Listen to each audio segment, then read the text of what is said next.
Hello everyone, welcome back to my channel. ఈ రోజు మన ఛానల్లో మరో సరికొత్త రెసిపీతో అయితే మీ ముందుకు వచ్చేసానండి.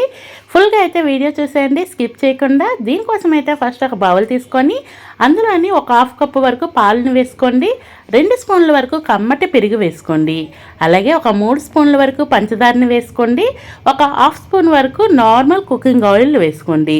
వేసుకొని వీటినన్నింటినీ బాగా కలిసే విధంగా ఈ వీడియోలో చూపించిన విధంగా కలిపేసుకొని దీన్ని పక్కన పెట్టేయండి.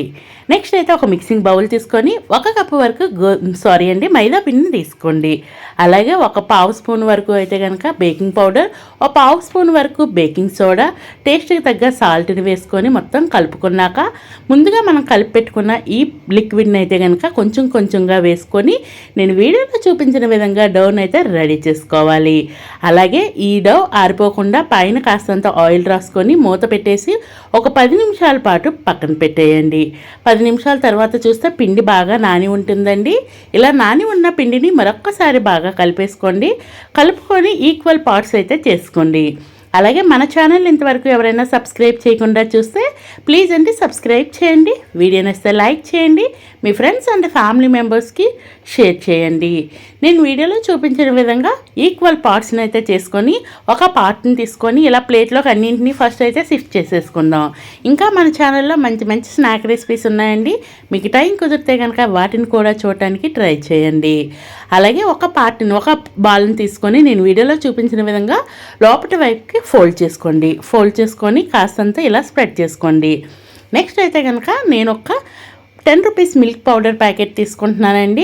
ఏ బ్రాండ్ అయినా పర్వాలేదు. ఆ మిల్క్ పౌడర్ని రెడీ చేసి పెట్టేసుకోండి.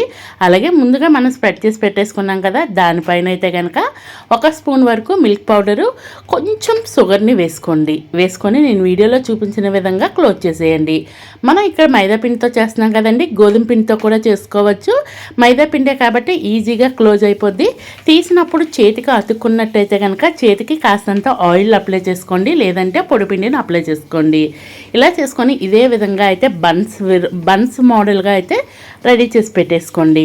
నెక్స్ట్ ఈలోపే నేను డీప్ ఫ్రైకి ఆయిల్ పెట్టేసుకున్నాను. ఆయిల్ వేడైనాక గోరువెచ్చగా, అంటే మరీ ఓవర్ హీట్లో ఉండకూడదు, మీడియం ఫ్లేమ్లో పెట్టుకొని గోరువెచ్చగా ఉన్నప్పుడే మనకి కళాయిలో ఎన్ని సరిపోతాయో అన్నింటినీ వేసుకొని 1 సైడ్ కలర్ వచ్చినాక రెండో వైపు కూడా తిప్పుకుంటూ ఇలా గోల్డెన్ బ్రౌన్ కలర్ వచ్చేంత వరకు ఫ్రై చేయాలి.